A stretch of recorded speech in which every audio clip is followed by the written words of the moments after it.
Friends, colleagues, oh no, I have to start with some kind of protocol.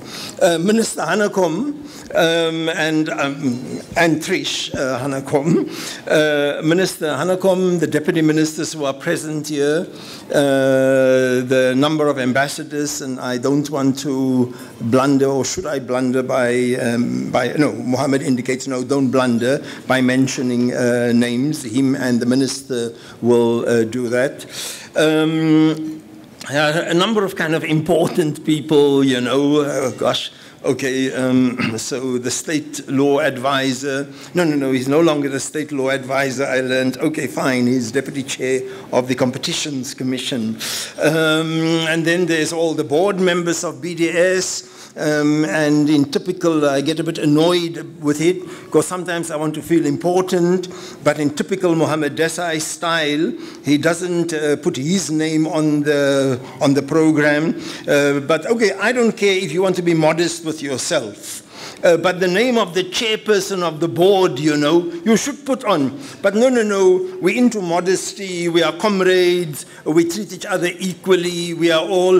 And so, you know, he tells this MC guy, no, introduce him as just a member of the board of BDS. Bloody hell, I'm not just a member of the board of BDS, I'm the chairperson of the board of BDS. Professor Farid Esack, PhD, OLS, Order of Lutuli Silver. Right, okay, get that straight. So after having told you all about my own importance, that's my first task tonight. My second task, I was told in the holding room that these BDS board members, they all thought that they were so important enough that they were the only people sitting in the holding room. They heard the concept of a holding room for ministers and VIPs and so on, and they say the intention of the evening is to make all the people who support us, to make them feel important and to say thanks to them and so on. But what do these hypocrites do? They occupy the holding room the whole evening, sit amongst themselves. Which reminds me about a bit of a sad incident some years ago during the struggle days, not as if the struggle is over, but there was a senior comrade, you know, all the shit that also happens behind the scenes. There was a senior comrade in the struggle, one of the big orators in our liberation struggle. So the state of emergency had just been declared. This was the first state of emergency sometime in the 80s. And then, now in those years, some of you will remember that when a big speaker arrives, mercifully, we've become a little bit more decent since then. But when a big name speaker arrives, you know, the crowd would go and chant, okay? I'll be a bit modest and say the crowd would chant, Esack, Esack, Esack, Esack, okay? So then we arrived at this. It was the first public meeting. Then we arrived at this meeting, me and another very important person. And please don't speculate, because you'll probably get it wrong. Then he said, we arrived and the hall was still filling up. So we said, Maulana, by the way, I was a Maulana many years ago, some of you will recall. So he said, Maulana, what time is this meeting starting? So I said, it's starting at 7:30. So we said, but it's 7:30 now. So I said, yes. So he said, but no, we can't be on time. We are important people. We have to be late. So first I thought that he was joking, you know. So I got out of the car. And I thought he was like coming now, or as South Africans say, he was coming now. And then, no, he wasn't coming. He drove away. And he really went, I don't know, parked off, popped in at somebody's place, but really came half an hour late, so that the crowd could, you know, and interrupted the kind of thing that the president criticized. The president? No, former President Thabo Mbeki. The kind of thing that he criticized the late mother of the nation for a bit injudiciously on TV. Some of you will remember. But okay, I just have a couple of minutes here. So my second task was to be nice and to say thanks to people. And the briefing that I basically got, the guy's staring into his mobile phone at the moment, but the briefing that I got, look, you know, 2-3 days ago, man, I was running this workshop for my managers and my staff and so on, and I had to go through a whole lot of bullshit, you know, tell them thank you very much, and you guys are doing a great job, and meanwhile, you know, a bunch of hopeless guys that I'm working with, blah, blah, blah. So he said, you just do that kind of thing to people tonight. So people, let me get through all of that and say, thank you very, very much for being here tonight. No, I'm not buying that guy's hypocrisy, okay? I'm speaking from the heart now, okay? We really are very grateful for your support. The MC did say there's going to be a sober moment. I don't know what he made of the other moments, drunken moments, but one of my he said somber, sorry. Okay, one of my somber moments is that people, we are deeply grateful for your support, for your presence here tonight, and your support in many, many other ways. Without you, an organization like ours wouldn't be able to function, and an organization like ours doesn't function because it wants to be there. We're not there because we're looking for jobs. We're not there because we are in search of careers. Many of the people inside BDS could be in much better careers, more profitable careers, and there are others amongst us who are kind of over the top already in terms of our careers. But we play a very, very important role in the international solidarity movement. Our country has a significant role to play, not so much strategically and politically as our politicians would often have us to believe.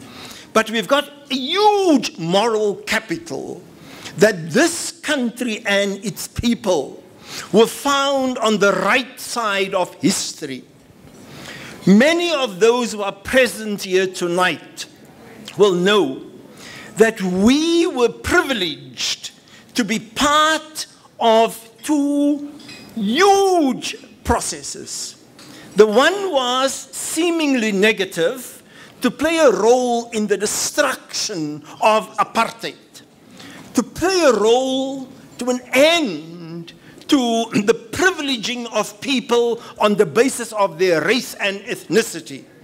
But not only did we have that privilege, we have the singular privilege of also participating in the development of, and this was a slogan of mine in the years of the United Democratic Front, in the development and the construction of a non-racial, a non-sexist, and an undivided South Africa.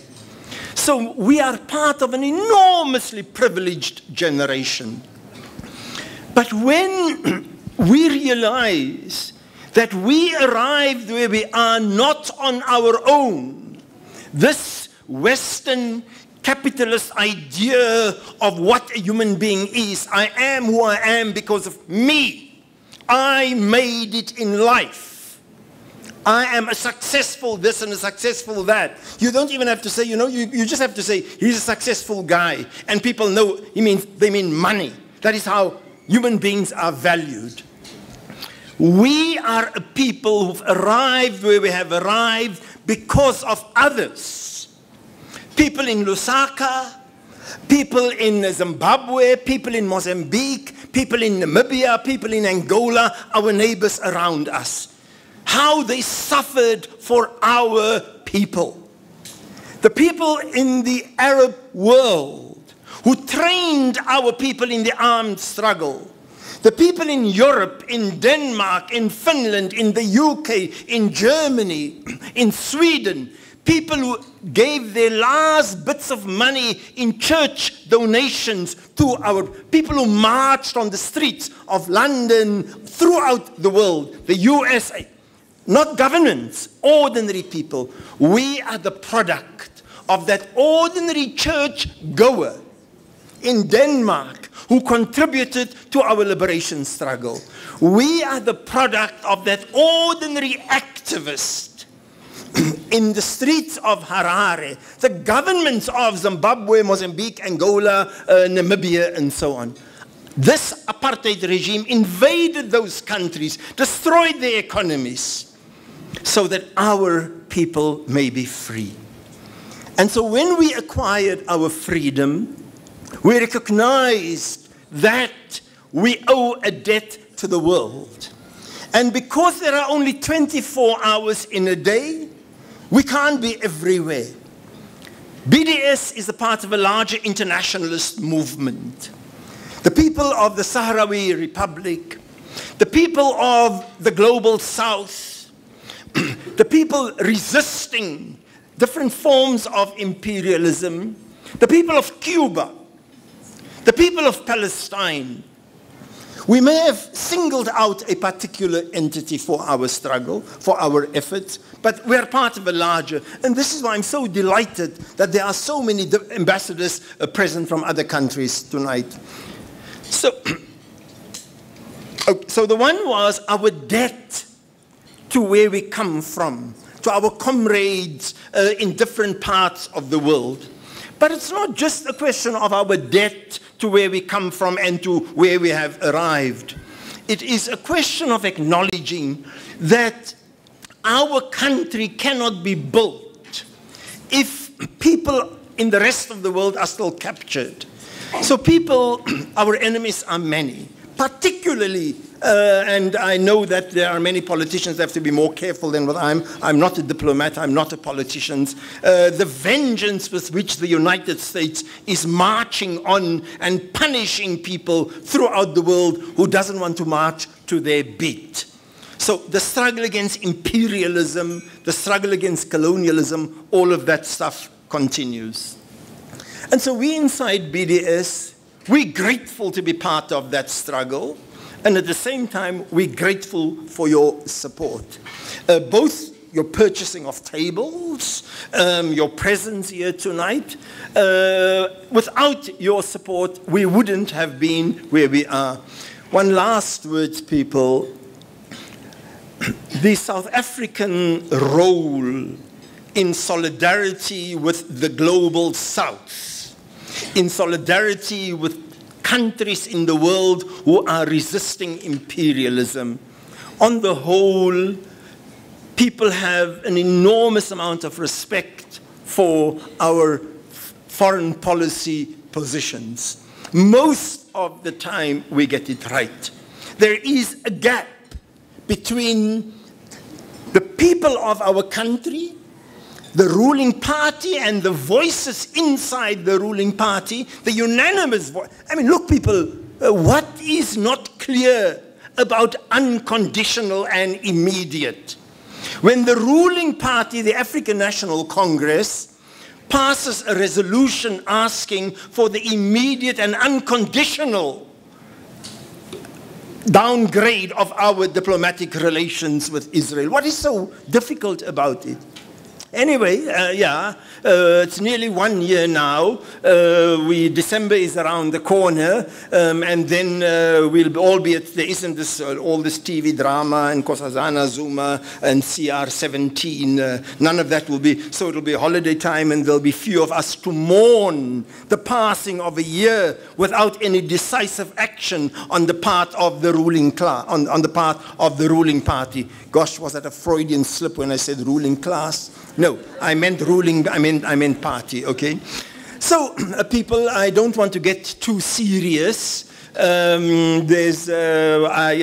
don't want to get too serious. Also, I'm being shown a really rude mark by the advisor to the Minister of International Relations and Cooperation. I won't show you what was the mark that he showed me, but what it involved one finger. So I'd better stop speaking right here now. Thank you very much for joining us, and enjoy the rest of your evening.